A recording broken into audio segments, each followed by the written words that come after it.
What's going on, everybody? Doug here, one of the hosts, producers, and creators of the Genre of Your Life podcast, bringing you all a jam-packed review roundup episode this week.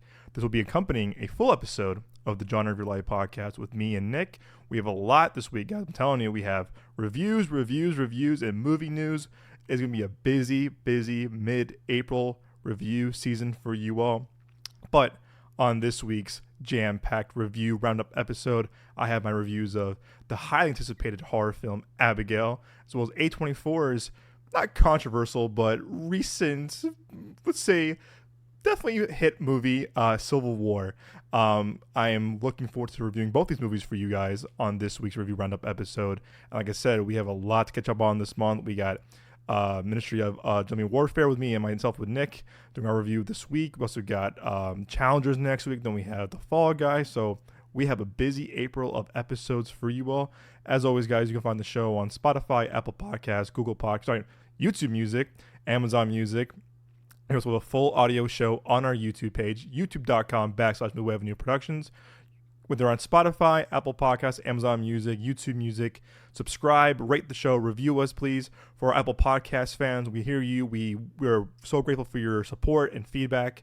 We still have our giveaway going on with a mystery pack of 5 mini movie posters, as well as an Amazon gift card. So, if you're on Spotify, YouTube, Amazon, still review and rate the show. But for our Apple Podcast listeners, we need your help to 200 ratings, hopefully by end of April, May 1st, if not June 1st. But again, we need your help and we cannot do this without you. So thank you so much for the ongoing support. We feel the love, guys, whether it's on our Out of Theater reactions, whether on YouTube or our little posts on Instagram or TikTok, whatever. We really do hear you guys, and your feedback means the world to us. So thank you so much for being on this ride with us. Again, we're going on a year and a half of this show, and we're just getting started. We have a lot to cover this summer, a lot to talk about, and we're definitely be playing more games. That's a fact. I know we haven't played a game in a while. I mean, we haven't had the whole full crew back together in a while, so mostly just been me and myself, me, Nick, and Joel sometimes. But now he's working, but. Definitely want to play more games, do a lot more tier list rankings this summer. Again, we have a lot of stuff in the upcoming months, so have your notifications ready, whether on YouTube, Spotify, Apple, YouTube Music, Amazon Music. We are so happy you're here for the ride. It's going to be an awesome summer with you all, so stay tuned for everything. And remember, Apple Podcast listeners, enter that giveaway. It's still going on. Win that movie pack, mystery movie pack of posters, as well as the Amazon gift card. Alrighty, guys. So, as I mentioned, top of the episode, I have 2 reviews for you all this week. Again, it's Universal Pictures' Abigail, as well as A24's Civil War. I'm going to start with Abigail, which is a movie that I've been very hyped for because, it's Radio Silence. You guys have done Ready or Not, Scream 5, Scream 6, and, I've heard them on other podcasts. These guys are just some movie guys. They are movie nerds like us, movie buffs. They love making films. They love being part of these horror franchises and making original stuff like Ready or Not. And now with Abigail, straight up, guys, I love this movie. But for some context, actually, I'll get too excited about this. Quick synopsis. After a group of criminals kidnap the ballerina daughter of a powerful underworld figure, they retreat to an isolated mansion, unaware that they're locked inside with no normal little girl. And if you've seen the trailers, that little girl is a blood-sucking vampire. I love this movie. I'll say it again. I love this movie. This is by far some of the most fun I've had at the movies in quite some time. Not only is this that having the most fun in the theater seeing this movie, but I think it also might be one of my new favorite horror films of recent memory. It's definitely up there with Barbarian, without a doubt. I have to give a huge shout out to Universal Pictures real quick for continuing to invest and believe in modestly mid-budget original, emphasis on the original, guys, theatrical movies like this. I think Universal has really proven, including their Focus Features banner, they've proven themselves as a studio recently. Just what I'm seeing from them is just like they've really proven themselves as that, like they are so invested in their original, in their telling the original stories. More importantly, original horror films with a budget like this. Like, they are really committed to theatrical release. I know they have Peacock. I know they have a lot of other things in like different like umbrellas, different like divisions of Universal, but they're really invested in telling original stories. I praise the holdover so much, and that was Focus Features, which is again a banner of Universal Pictures. They're just really, really committed to the original theatrical experience. And I'm just really thankful for them because, again, they are really proving themselves that, these movies are deserving to be on the big screen with an audience. Speaking of which, this movie deserves to be seen on the biggest screen possible with the biggest audience. I'm telling you guys, it will enhance your viewing experience 1,000 times and more. I had really had so much fun in this theater. Right away, it's the energy in the audience to me has always been a big part of like the movie experience, whether it's a movie like Avengers Endgame or Spider-Man, or a movie like Barbie, or movie like Superbad, movie like like comedies like that, movie like I think Strays was a good example too. But I think of like most recent years, like I love seeing like Seth Rogen movies, with an audience. I like seeing like the early Apatow movies like Ted, or just like the comedies, the big budget stuff too. Obviously you cheer and whatever, but horror though, this movie really, the theater experience, the audience really enhanced this movie a lot for me. People were laughing, they were clapping, they were cheering, and this movie also proves once again that why the horror genre keeps bringing audiences back to the theater. Pre-COVID especially, horror movies, no matter what budget they were or like what studio they were bringing audiences in. And a lot of them were modestly or low budget movies, and they found their audience. And most of the time they got their money back in theaters. I think especially the era that we're in now, post-COVID, you saw 2022 movies like Smile, movies like Barbarian, like the movies that were bringing people back to the theaters were horror movies. Don't get me wrong. Top Gun Maverick did that a lot too. Movies like Spider-Man No Way Home did that as well. Or the Batman. But if you look at it, the movies that were really doing successfully well with the budgets they were given, again, Smile, Barbarian, Five Nights at Freddy's, movies, the horror movies really were bringing people back. And it was really, I think even during like, I'm trying to think, in 2021, that summer, like Quiet Place 2 had a really big opening. It was the first big opening for movies, Memorial Day, because people were getting vaccinated. It was just like people were back in the theater. They wanted to be back in the theater.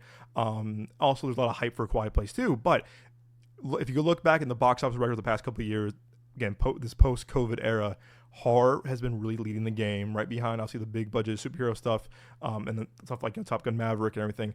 But again, it is the horror genre and the horror movie fans that are coming back to the theaters. They want to be scared. They want to see these movies on the big screen, and we should be thankful for that, because again, that's helping the theatrical experience, but also helping the movie-going experience in general.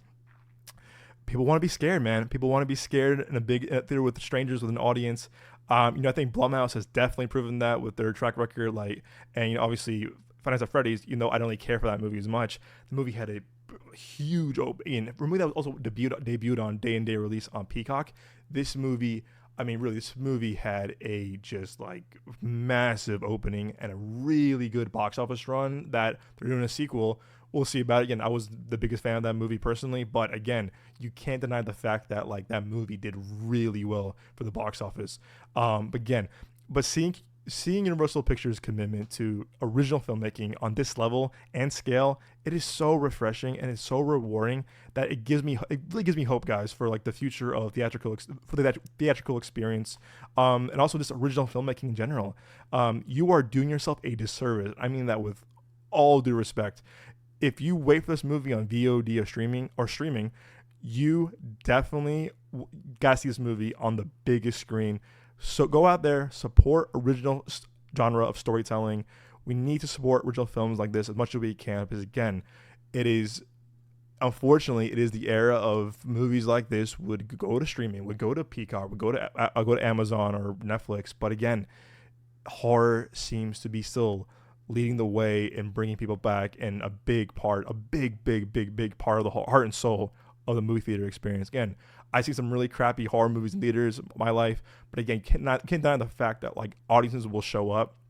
They'll show up in packs because people want to be scared together. I think A24 has proven this. I think Neon's been proving this now with horror. But Universal, to me, I've seen a lot of commitment from them, from their original storytelling in general, but also just their horror filmmaking. Again, I can't wait for Wolfman next year. That's going to be crazy. Lee Winnell, but I remember seeing Invisible Man, which again, not original, but like it was a different take on the Invisible Man right before COVID hit, and being in a IMAX screening of people just spooked and like scared. It was just like an experience, and that really enhanced why I like that movie a lot too. And similar to this movie, Abigail, Radio Silence, like I said, these dudes know horror. Like they really know horror. They know how to direct it, and they know how to make it scary, fun, and especially gory. It's funny. I remember when Radio Not came out in 2019. I was like, what is this? And people were just like raving about it. This was like right when I think Disney was buying Fox, so it was I know it was a Fox Searchlight movie, but again, people were like, yo, see this movie. And I'm so mad at myself that I never did. And I was hearing, I think even Joel was like, dude, you got to see this movie, man. I'm not a horror, he's not a horror person, but he was saying like, you got to see this movie. This movie is awesome. And it was original too. I'm like, I'll see it. And I remember during COVID, I think I had it on HBO. I think it was on HBO Max. And I was like maybe 45 minutes in. And I was so intrigued by it. I was like, this movie's great. I went back the next day, gone. And this is why physical media is so important. It's a little quick heads up. And I was so bummed. I was like, wait, what? And I couldn't find it anywhere. I could have rented it for like $20. And I was like, I'm not sure. But I think I did. I think I just forgot about it because it went away. But I have not, this was a couple years ago too, so shame on me.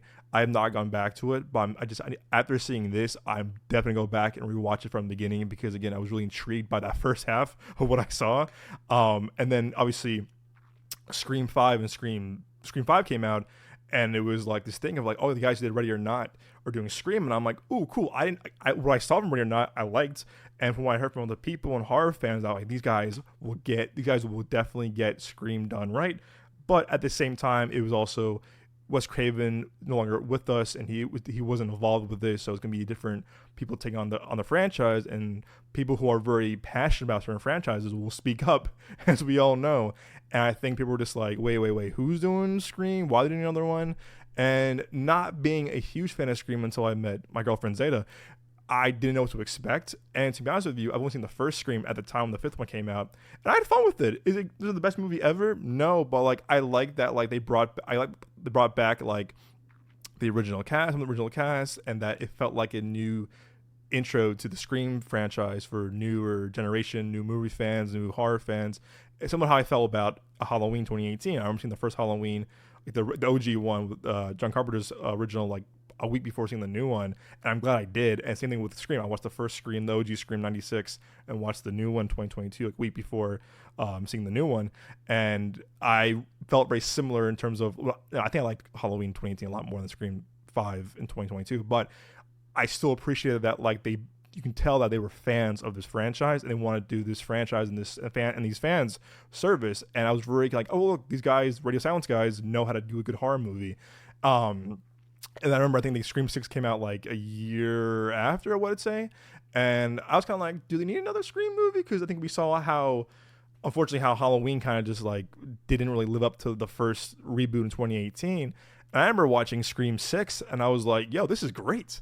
And I thought it was definitely better even than the fifth one. Because I'm like, this is kind of new. This is kind of like different like take on Scream. They're in New York City now, like new location. Unfortunately, Neve Campbell wasn't in that one because of contract dispute and stuff like that, but it felt fresh and it felt original in a franchise that's been going on for almost 25 years.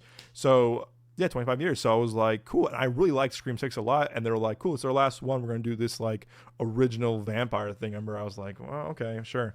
But anyway, these guys, again, hats off to these guys. I really want to like, I really do think that like, these dudes know how to make horror movies, and you can tell they're just fans of the genre first, and they know what audiences like. Because there are horror movie buffs like most of us, and it's really cool to see people who are passionate about horror why that works. I think that's why their Scream movies work, because they're fans of that franchise and they had a vision.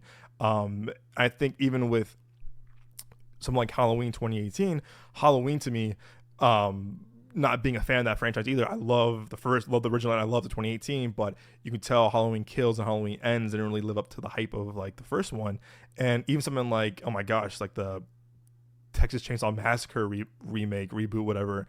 I remember seeing that at a test screening with my boy Hamza. Shout out to my boy Hamza for coming with me to that. And we didn't know what it was until we saw it. And I hated this movie. I did not like this movie whatsoever. And I wasn't a fan of the original franchise, but I was like, you know, it's cool to see a test screening of this. And that movie was so bad. I remember we all like, so what y'all think? I remember I was like, this movie is awful. It was like, this movie should not have been a requel, as they say in Scream 5. Like, just something should have been left alone. That movie was just terrible, and it did so badly that I think the studio sold it to Netflix, because they were just like, yeah, this movie tested so bad, we're just gonna dump it on Netflix. And sorry, Netflix, that movie is awful. So but again, you can tell with Radio Silence, these guys, I think Matt and Tyler are their names, that they're a director duo that their filmography is one big love letter to horror films they grew up on and were inspired by. And I think with this movie Abigail, you can definitely tell this is a love letter to the monster vampire genre, but they're adding their own voice and flair to it. This movie, I'm telling y'all, this movie is gory as hell. It's ultra violent, at times super brutal. And you know what, surprisingly, it's really, really funny. Because there was, going in, I'm like, probably some jokes here and there, just like their Scream movies did. This movie is really funny. I went in, not knowing how funny it was going to be, I was kind of caught off guard of how the jokes were landing, how the humor was working. I mean, there were multiple times throughout the film that I was laughing my ass off hysterically, and the audience that we were with was really responding well to the jokes and the humor. I've been in horror films, I've been in movies where the jokes do not land, and you can hear a pin drop. You're like, uh-oh, it's not working. The jokes in this have worked a lot better in recent comedies I've seen in the past couple of years, and that's saying something. Again, did not expect this movie to be as funny. And you know, it's definitely campy at times. A lot of people are saying this kind of campy, certain natures of the movie, but it works. The campiness really works, and they kind of commit to that. But I really, and for the tone and style, the camp works here and there. It's not overdone, but again, the jokes really, really worked, and how funny. And again, seeing how funny it was, I will definitely see this again in theaters with the audience to laugh at the jokes and see what like people laugh at. But again, what I really did enjoy and appreciate is that it's an original take and approach to the vampire genre. Like I said, it is refreshing and it's rewarding to see an original movie like this on the big screen that delivers. Again, I've been hyped for like original movies. I'm like, great, it's going to deliver. And I'm like, this movie was not that good. And I'm like, oh, come on. I was so hyped for this. And I was definitely excited for this movie for sure. But I think the first trailer sold me. I didn't watch any other marketing. If I were you to watch the first trailer, and that's it. I think I saw some like the TV spots or the new trailer recently. And I looked away because I was like, nah, I don't want to say anything. I'm sold. And I'm glad I did. I think the first trailer kind of tells you what the movie is, what the mood is. Boom, that's it. I would not watch any more of the marketing. But Universal has been good in their marketing the past couple of years of like not spoiling too much.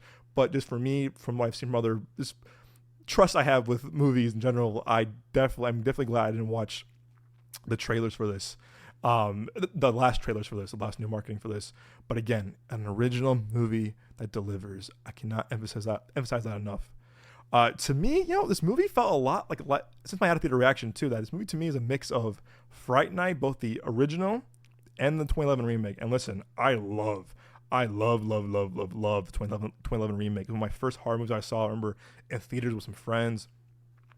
And it's still one of my horror movies to this day, because like Abigail, that 2011 Friday Night remake, it understood the tone and what the blend of like horror and comedy that we're going for. And again, that movie also brings the gore and the scares, but also being really funny at times too. So you know, it's just fun. It is just fun to see a movie that delivers both scares and humor. Because again, there's a lot of blends of different genres that kind of go, it works. Again, it's a mix of Fright Night, both the original and remake. And this might sound kind of like what a little out there. It reminded me a lot at times of Tarantino's Hateful Eight. I know. I'll probably get a lot of pushback on that, and like, what, you compare this to like Tarantino movie, and again, not and that movie also isn't one of like his most beloved. It's still a very good movie, but it's not like Django or Pulp Fiction or Reservoir Dogs. It's not. Again, I stand by the comparison. I'm not saying it's like Tarantino level writing or filmmaking, or whatever, but the overall vibe and situation of the movie structure reminded me a lot of Hateful Eight.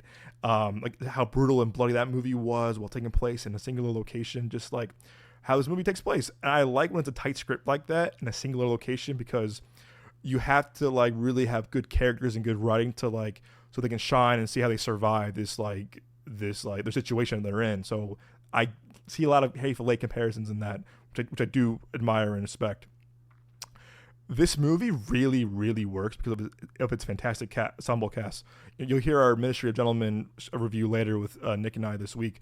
I'll say that one there too. But really, the ensemble cast is fantastic in this. And I've probably said this 100 times in the podcast and at theater reactions that, when a movie has an ensemble cast that just pops and works, it really adds to the overall enjoyment of the movie and makes us feel connected to the characters and the story. Radio Silence, again, has assembled a fantastic, awesome cast with Dan Stevens, Melissa Barrera, who worked with them, obviously, in the Scream movies, Catherine Nguyen, William Catlett, Kevin Durant, and the late Angus Cloud. I kind of forgot he was in it at times, and I'm seeing the trailer, but like, oh, he's in this movie too. It was definitely sad to see Angus Cloud, on screen one last time after his tragic passing, which I think happened back in July of last year. Sounds about right. He was such a rising star and young talent. You can tell that he had a lot more to offer. As he was just getting started. As a fan of Euphoria myself, I thought he added a lot to the show. But the fact that we lost him at 20, young 25. Again, he was my age. I was same age as him when he passed away. It's really heartbreaking, but I think his last performance in this and being a part of a movie like this is something to be very proud of. I think it'll be a big part of his legacy. And no spoilers, obviously, but at the end, there was a nice little like tribute, like dedicated to our friend Angus Cloud. We miss you. And it was very in the little signature. And that was really cute of how not cute, but it was really like touching, very warming of how that how they handled that. But it was sad. It was definitely sad seeing his last. I think this is his last like really big role. So last performance. So very sad. Again, it's that young too. To me though, going off that unfortunately, to me the two actors that stole the show for me were Dan Stevens, who plays the character Frank, and the young actor Alicia Weir, who plays Abigail. Dan Stevens, I'll be honest, he's not a guy that's on my radar. I'll say I haven't seen too much of him in movies and shows. I know he was the Beast in the Beauty and the Beast live action remake in 2017. Haven't seen that. But I remember seeing him in a very underrated Liam Neeson movie back in 2014 called A Walk Among the Tombstone. That's a very underrated movie. Very different from his other action, jam-packed action movies. And funny enough, I think I saw him in The Third Night at the Museum. I think he's in that actually, which is very random.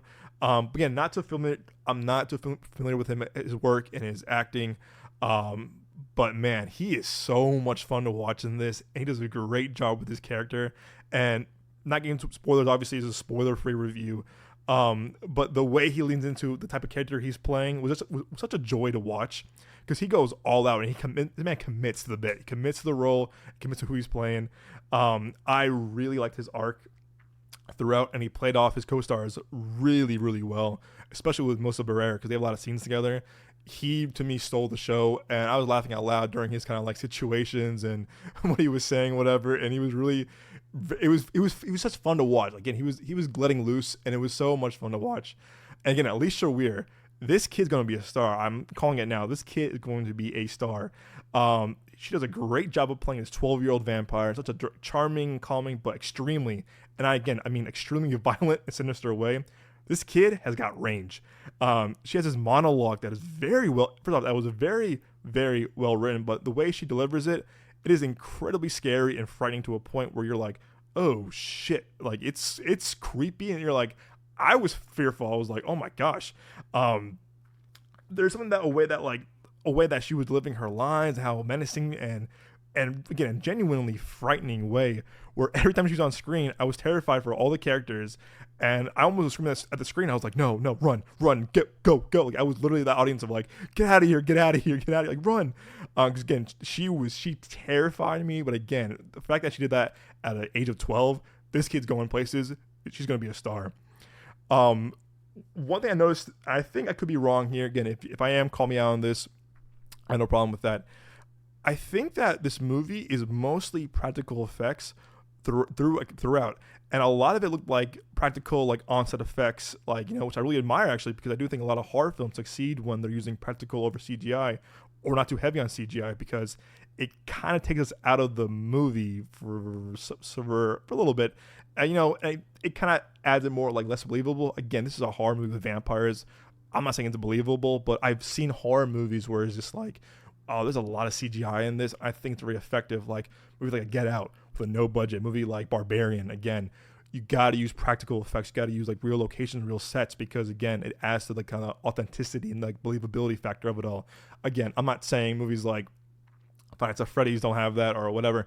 But again, if you want to deliver genuine scares, I think using practical effects really makes it hit home. I think also it gives your audiences kind of like, oh, look, this could actually happen. And I do want to give a lot of you know, horror films that credit, because I feel like with lower budget movies, you could use CGI, but I think having the practicality of it all really works. Again, the movie has vampires. There are gonna be some CGI here and there, obviously. But again, like I do think sometimes when there's over CGI, it loses the scare factor. You're kind of like, that looks so fake. Like, oh, come on now, really? Again, just assuming, but I really think this movie has so much blood and gore and guts and this very kind of like practical horror stuff, where I have to applaud, because again, I think this also serves as a callback to like a love letter to like the great monster movies and vampire movies that kind of like came before and shaped the horror genre for what it is. And so again, I really do like seeing that. Again, I could be wrong, could be misreading this, but I do think a lot of practicality was involved with this movie, and I mean, kudos to everyone involved for that, because the special effects department did a great job. This movie has a fantastic pace. Again, emphasis on fantastic, because again, as movie goes, if you've been following us or following the show for a while now, you know that I'm very, very quick to call out pace, either good or bad. Like, I think it's movies that I've seen recently, I'm like, oh my, this pace was dragging in. I like Monkey Man a lot, but I think Monkey Man had a second act that dragged. I was like, oh, come on now, like, let's go. Where are we going with this? And, you know, I have no problem calling out a pace, because you can definitely feel like all right, let's just get on with this, or okay, this is moving pretty good. I like this, whatever. And again, I really have no problem calling out pace.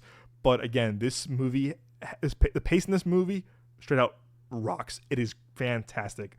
I did see some complaints, and you know, to their credit, from other reviewers, other reactions, that like the first 35 could be a bit slow, but I can understand that. But I was so engaged with the banter and like kind of setup of who these characters were and how they were interacting, how the film also, it starts off right away with a heist.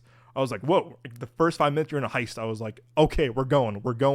And I love that. I think with horror movies or genre movies like this, you got to reel the audience in real quick.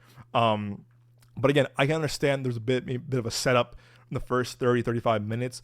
But again, to me, the banter and the character setup was very effective. And again, the whole time, I never thought the movie lost its pace. It does a great job of sticking with the suspense and building on that, as well as following through with the scares. Like, it really follows through with the scares and the suspense, and it keeps the story, these guys and the writers keep the story engaging and interesting. If you can't tell by now, I was engaged throughout, and I was never bored once. Even movies that I love and respect, I'm like, I was kind of bored here and there. I was never bored. I was like, I'm with it. Let's go. Where are we going? I will follow this movie, whatever. And I was definitely like, disengaged. The score by Brian Tyler in this kicks ass. I love the score in this. The music in this plays a crucial part in the movie. Don't get me wrong. It definitely does. It's scary as hell. It lures you in. It reminded me a lot of like the OG horror monster movies that I remember watching in like high school and college, being like scared out of my pants. I think Brian Tyler is a very underrated composer. Like, he's composed my favorite franchise of all time, which is Fast and Furious. Well, no, Spider-Man's my favorite franchise, but Fast and Furious, and he's done a lot of great work, and he's composed with Radio Silence and the other films. And I thought his scores for Scream, both Scream 5 and Scream 6, were so on par with the original scores of the original movies, because again, there's like you're paying homage to those movies. And I think with this, like I said, it's definitely reminding me a lot of watching like the original like Universal or kind of like, you know, like great horror movies from the 90s and 80s, whatever, 70s. I'm like, I respect that. I really do. There's a certain track and piece in this music. Again, it's not available now. I think it's available tomorrow when the movie comes out. Or today. Actually, I'm recording this on Thursday, but we're out on Friday.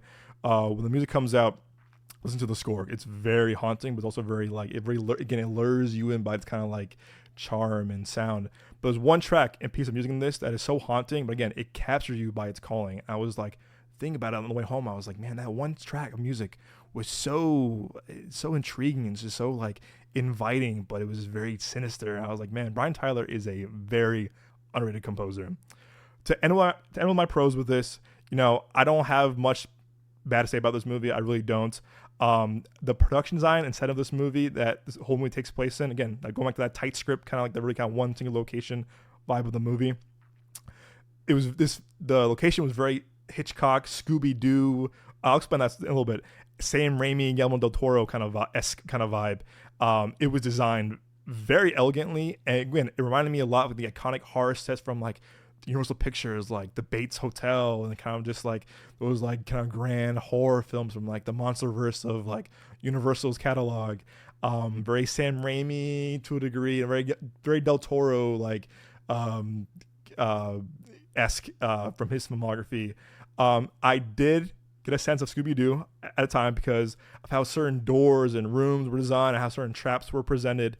And I was like, man, I think we had a $30 million budget movie, and to me, the budget, I think either was perfect or they really used it. They utilized it very well, because again, it felt like a really big budget horror film.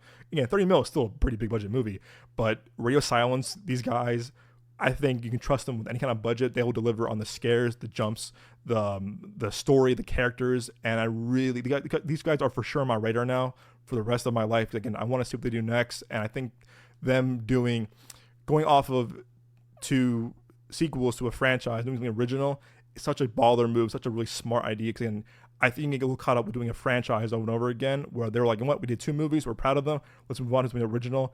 Good on them. And I think if I were them, and I'm hoping, guys, see this movie in theaters, see it opening weekend. If it does well, I want them to either keep working with Universal or have a deal with a studio that, hey, you know what, these guys can deliver. Let's give them a first look deal. They can do whatever they want, because these guys know horror. So yeah, I want to shout out again Radio Silence once again. But as I said, I don't have too many negative things about this movie. As you can tell, I love this movie so much. But I had a couple. Giancarlo Esposito, who is one of my favorite actors working today. I mean, he's one of my favorite actors, but again, he's one of the best working actors that we have right now. I mean, Gus Fring from Breaking Bad is so iconic. I'm like, what's his name? And he was in, my gosh, Do the Right Thing. I'm blanking on his name, and he has some of the best lines in Do the Right Thing. I always forget that he's in that movie because it's one of his really early roles. Bugging Out. He's iconic in Bugging Out. But again, Mandalorian, Usual Suspects, the Jungle Book remake. Again, the Maze Runner, Ninja Turtles. I mean, this guy, he's so iconic. Like, he walks in The Boys. He walks into on a screen. He's in a movie. Westworld. He's literally part of the most iconic franchises of all time, both in shows and movies. And he's just one of the best actors we have working today. He's legendary, if you ask me. I will say though, I think he was very underutilized in this movie, unfortunately. Again, keeping non-spoilers, of course. Having someone like him, like I said, who's with his caliber and his iconic filmography and resume, I feel like they kind of wasted him, and I was like, oh no, like you think Radio Silence, who had no horror, no direct really good performance in horror movies and movies in general, like, hey, you know, like give him like a Gus Fring kind of Breaking Bad type of character, like, because in this movie he's playing a very mysterious figure as well. We don't know too much about him, whatever. And I was kind of let down that like how they used him in his arc overall that they gave him. But I have hope that in the future he'll probably work with them again, because I do think there's a lot more to more to discover with him as an actor with Radio Silence. But again, I think I would have cast someone else, or would have written his character differently, or approached his character differently. Because again, when you have someone like him with his caliber, you definitely want to use him as much as you can and to the fullest extent. I just felt like it was kind of a waste, and I was like, oh man, I love him as an actor. This could have been someone else that you can have a certain arc and that certain kind of character. Just do someone else. But again, still good seeing him in the movie. But I was kind of hoping that more like Gus Fring kind of like that kind of character, and just use him to his like full capacity. There's definitely some overacting on the way home.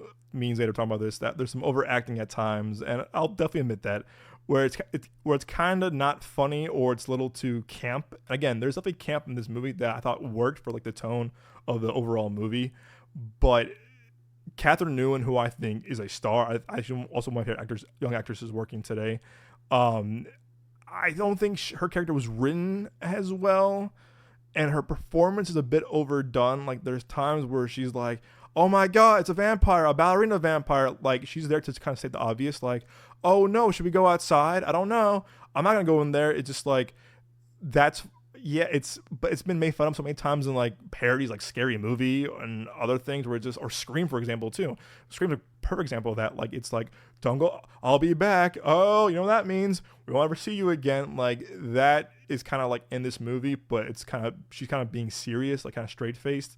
And I just think that it's kind of overdone. And her and Kevin Durant, who I'll mention too, that some of the acting was kind of just overdone, and it was kind of just like, oh my gosh, go over here. It's just like, okay, this is feeling like kind of Scooby-Doo a bit. And again, I felt at times that I think her character or her performance, like someone was like reading her lines like on set, like, okay, your line is, oh no, it's a ballerina vampire. Okay, oh no, it's a ballerina vampire. It's like, I know she's a great performer, great actress, so I'm like, I was kind of disappointed in her, or her writing for her character, that is. Again, speaking of Kevin Durant, also an actor I haven't seen in a movie or a project in a long time. Again, personally, I really enjoy seeing him in this. I thought his character was a lot of fun to watch. But my man, what kind of accent were you doing? Because I did not understand his accent whatsoever. To me, it sounded like he was doing like an impression of Brad Pitt's like gypsy character from Snatch. If you know Snatch, Brad Pitt comes in as a kind of gypsy boxer, and he's like, canopy. What? Hersha. And Statham's like, what? What's he saying? And he's playing this kind of like gypsy, like not speaking English, kind of like not like you can't, some kind of speaking this kind of made up language. And there was times where Kevin Durant was speaking, and I was like, what accent is he doing again? Like, where is he from? And they mentioned it. I was just like, but what kind of accent is that? I was not getting it, and I was like, it was kind of taking me out of the movie for a bit. I was like, wait, what was he saying? And there's some like emotional, like heartfelt moments between him and other characters that I was like, oh, he's really heartfelt, but like he's kind of just muttering his words with this kind of like mumbo jumbo, like fake accent language. And I was like, what is he saying? So it was a bit distracting, I'll say. I'll end with this. A certain character appearance at the end kind of felt like a last minute addition, or kind of like a rewrite, like, hey, look, let's put him in. It felt really forced and kind of crowbarred in, and it didn't really add anything to the story. I remember like walking out of the theater, two people were saying like, I could have known that scene or that character appearing, and I was like, yeah, I agree with that. It just kind of felt like the movie's coming to an end, and this character shows up, and it just seemed very not underdeveloped, and that it kind of felt like, hey, we're gonna throw this character, we're gonna throw this interaction in, boom. And I was like, I would have taken the scene out, because again, the way the movie was ending, I was like, oh, this is a good ending, I like this, blah blah blah. And then this character shows up, you're like, okay, it just didn't feel needed. I think the ending would have been a bit tighter and cleaner if that character wasn't in the movie. So it was more of a nitpick, but it just didn't feel necessary at all. And I was like, okay, I could have done without this thing. But again, guys, I love this movie. I really did. It's my top 3 of the year so far. It's April, but I've been thinking about it all day today after seeing it. I just love this movie. Radio Silence, you guys have a fan of me for life now. Don't let me down. Your next movie or next movies. I'll definitely be watching Ready or Not this weekend. But I'm giving this really, I'm giving this really a solid 9 out of 10. I love this movie. Go see it opening weekend in theaters. See it with the crowd. Go laugh. Go cheer. Go clap. Go get scared. Support original filmmaking, guys. Support it. We need to support movies like this that that we can continue to get great movies like this and fun movies like this. But again, this movie is also going to help the theatrical experience through and through. We're gonna again, horror brings people to the audience, to the theaters, and we got to do our part. And people complain there's not enough original movies anymore. It's all on Netflix. They're all on streaming. And it's mostly by me complaining about that. See this movie in theaters. If you wait for it at home on Peacock or whatever, rent it, you are doing yourself a huge disservice by not seeing it in theaters. So see it with the crowd. See opening weekend. See it at night with an audience. Like, it's a great kind of like fright night, kind of at night kind of movie. Kind of get spooked seeing it like at dark, whatever. I loved it. So yeah, 9 out of 10. Huge hats off to Radio Silence for a great movie. And again, I thought it was a great ensemble cast, and it's so much fun. And it's again one of the best horror movies I've seen in quite some time, if you ask me. Alrighty, guys, doing a hard transition to a movie that I did not care for at all, and that is A24's Civil War, a movie that did pretty well actually over the box office this past weekend. That was kind of one of A24's like biggest opening, actually. Also one of their biggest budgeted movies too. Civil War, what can I say right off the bat? I was looking forward to it to a degree, and then I was hearing things, and I was like, oh no. So from starters, here's the synopsis. Civil War is about a journey across a dystopian future America following a team of military-embedded journalists as they race against time to reach D.C. before rebel factions descend upon the White House. Has Kristen Dunst, Wagner Moura, Kaylee Spini, Nick Offerman, Stephen McKinley Henderson, and this is directed by Alex Garland. Alex Garland has done stuff like Ex Machina, Annihilation, Men. He also wrote made the show called Devs. He also wrote 20 Days Later. He also wrote the Dread remake that everyone loves, that I thought was kind of just eh. He also wrote The Beach, The Tesseract, Sunshine, and Never Let Me Go. Out of all his filmography, I've seen Dread. Don't really care for Dread personally that he wrote that movie, but the rumors that he kind of like was a ghost director on that. And then, you know what? I do like Ex Machina a lot. I remember seeing it like way before the hype of it all. I remember watching it on Blu-ray, and I was like, it was a pretty $5 Blu-ray like on Black Friday. And I was like, I gotta watch this movie, and it's filmed just beautifully. It's a very, very good, tight script, very beautifully made. I have not seen Annihilation, and I was going to in college, and I heard some people were saying no, that like it's kind of very divisive. You're either gonna hate it, or you're gonna love it. And I was like, okay, I'll watch it eventually. Never did. I think I got it for $1 like at Goodwill on Blu-ray or some kind of thrift store. So I'm looking at right now my collection that I have it here to watch. And then I remember we were going to see Men. I remember me and Zeta were on the drive to go see Men, and some of her friends were like, no, don't waste your time, go home or see something else. And we didn't. And I was all right, because she was like, nah, I don't want to see that. I'm good. Like, all right, so we didn't go see it. And then Civil War, I was hearing the same thing. Oh, it's very divisive. You're gonna hate it or love it. And I'm just like, oh man. And there's times where I'm like, okay, like I might either hate a movie or love it, or in between. Like, no, it's it's very divisive, and that never always kind of like deters me away from movies or shows in general. But like, it also doesn't give me hope either. I'm like, oh great, here we go. This movie did not work for me. It did not work for me. If you heard my out of theater reaction, I was like, yeah, it's a movie. I don't think Alex Garland's movies are for me. I'll still watch Men. I'll still watch Annihilation. Maybe give my feedback on the show about those movies. But I was like, and the whole time watching the movie, I was just like, okay. I was hearing articles. I was hearing reviews. Like, oh my gosh, I had a knot in my stomach. I was so anxious. I was kind of bored, to be honest with you. I was like, okay. Like, I just felt like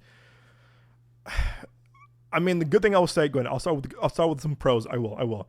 I do think Wagner Moura, Kirsten Dunst are great in this. I think they have really good performances. Wagner Moura, I think I remember seeing him in like Elysium years ago, and I was like, oh, who's this guy? And again, I heard he's great in Narcos. It's been on my list forever. I thought it was great. I heard he's a great Pablo Escobar.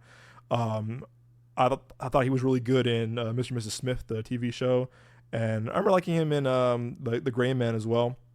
Again, very talented actor. And Kirsten Dunst, I grew up watching her in Spider-Man, Mary Antoinette, a whole bunch of other movies. But she has a great cameo in Anchorman 2. Great cameo. But overall, the whole time I'm like, the movie was pissing me off because of like character decisions. Like, if you heard my theater reaction, I literally said that like some of the narrative and storytelling choices made zero sense to me. I'm like, why would this person do this? Why would this person do that? Or why would this do this? And again, you can call them character decisions too, but that's all from the writing and directing from Alex Garland, where to the point I was like, this makes no sense. Like, why are we doing this? Huh? And again, this might be a spoiler, and I apologize if it is. I was hearing some other reviewers and TikToks too that didn't mind this. Again, this might be a spoiler. They never tell you why the Civil War is happening. We just put you in the Civil War like, yep, here you go. I'm like, okay, like we can explain what happened. Like they briefly talk about like, oh, the president of the FBI, what he did there, or whatever, like in a car ride, like when they were driving like to another state. And I was like, that's all we get. I just was frustrated because I'm just like, okay, you're not giving me a lot of depth of context of what's going on. You're just kind of just putting me in the characters that have no development at all. If you ask me, there was a lot of hype with this movie. Like, oh, is this the movie of the year? I'm like, I personally don't understand that, but if it worked for you, good for you. I'm glad it did. It did not work for me. To me, it kind of felt like they were making another like Purge movie. Like it felt very Blumhouse, like Purge with a mix of like Black Mirror. I was like, this felt like a Black Mirror, Twilight Zone Purge movie. If you've seen the last Purge movie, the Forever Purge, there's some like similar shots where I was like, this is Purge 6, man. This is like another Purge movie. This is literally just another Blumhouse Purge movie to like get scared about the political climate that we're in. So I don't know what he was going for with this kind of Black Mirror thing. And there's some weird, I love music and movies and shows. Like I learn a lot about music and different artists through movies and shows. But there are some weird, and I really mean weird needle drops that I was like, you're really going to put a song after that scene? Like people are getting murdered. Like, oh, let's put a pop song on. Let's put a, rock song on. I'm like, what? And just like, music is very effective in filmmaking and showing and storytelling. So use it wisely. And the music in this made literally no sense. And people were like, oh, that's a point because, it makes you uncomfortable. I felt comfortable. I just felt like this was just stupid. This kind of just made no sense. It just kind of felt out of place. Like, are people laughing during the scene when people were getting murdered? Like, I don't know. That didn't work for me. I found a lot of things to be predictable at the times too, like certain character decisions, certain like story beats and certain character arcs. I was like, saw that coming. Saw that coming. And the whole time I was getting frustrated because I was bored. I was very bored. I'm like, man, I just want to like get to this like, epic third finale. And you know what? To be positive, yes, the third act for an A24 movie is pretty bonkers. It's very crazy. It's very brutal. It is very like it's intense. I will give that. But it still wasn't enough for me to like, oh, what? I'm with this movie now. The whole time I'm like, I'm not invested with these characters. I'm not invested to like their storyline. I just didn't get that like, hey, you know what? Again, I know war journalism was a big part in like World War II, Vietnam, and the wars, obviously wars in general. But I just understand like, hey, the character decision, like, hey, guess what? I'm gonna risk my life for a picture that I might get shot in the head for. Like, is it worth it? No, but I'm also gonna do it. And I'm just the whole time I'm like, why? I mean, again, if you love journalism, and I respect so many journalists, I have friends that are journalists. I love listening to journalism on podcasts and reviews and critics, whatever. Because again, they are a big part of like what I go see and a big part of like pop culture. But I think Alex Garland makes journalists in this movie look kind of silly and kind of like single-minded, kind of just like dumb, if you ask me. And I'm like, what? Like, And again, a lot of journalists, a lot of reviewers respond to this movie pretty well. So hey, I respect. But to me, I took it of like a hey, I'm gonna risk my life for a picture. And if I die, oh well. It's like I'm not gonna risk my life for a project. Like listen, like I can be passionate about movies and show, but like I'm not gonna risk my life or for a certain thing. But again, if that's you, more power to you. But it just to me just felt very weird how he was describing how he was writing journalist. Callie Spini, who I remember seeing her for in the first time seeing in Bad Times at the El Royale. I thought she was great in that. I'm trying to think what else I've seen her in. I thought she was great in Priscilla. And what else I've seen her in recently? I thought she was good in. She was good in Vice. She had a small role in Vice. And, people are just saying, oh, she's the next big thing. I think she's a great actress.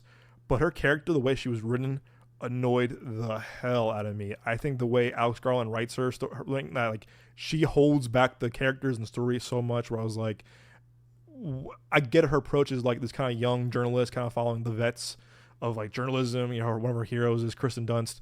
But man, she was very annoying. The way the way her dialogue was very annoying. She didn't really add much to the story. Like I was kind of hoping that they would drop her off or at least like forget about her in the movie. Because I'm like, she's not really adding much to the story. It's kind of just really felt just like she was kind of dragging down the story and just also just not really adding much to the dynamic of like Wagner Moore and Kristen Dunst's characters. And I'm just like, man, like this is annoying. It's really like it was very juvenile writing for her character, and her decisions also made no sense to me. And I'm just like, all right, cool. I guess we're doing this. There's also kind of keep around spoiler too.